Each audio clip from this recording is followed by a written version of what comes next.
Yo.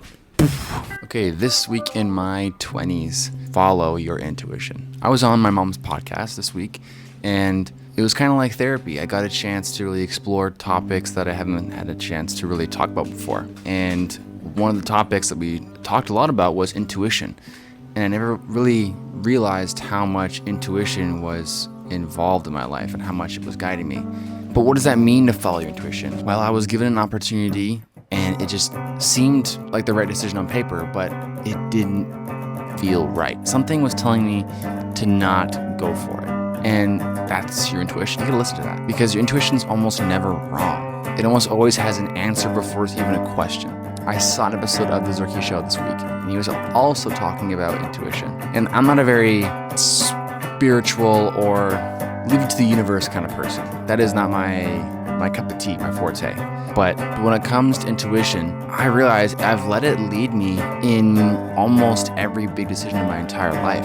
There's been times in my life when I'm not listening to intuition. That's when things kind of start going awry. And I think back, and it's the times when I wasn't listening to intuition, I was silencing it, that I was in my worst place. And it's hard to listen to intuition. You gotta practice it. It's like a muscle. You have to listen because it's not gonna yell at you. Your intuition just whispers, and you have to listen to that because it's gonna lead you in directions that you maybe don't know where you're going. But in the end, your intuition will lead you to exactly where you need to go. You may not always understand it, but follow your intuition.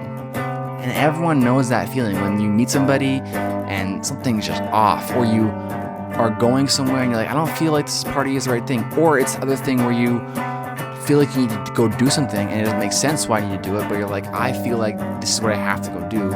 I know every single person has heard that feeling and has either silenced it or listened to it. And the hardest part about intuition is when you want something and the intuition is telling you something else. And you know that feeling when you're like, I want to do this thing, but I know I shouldn't.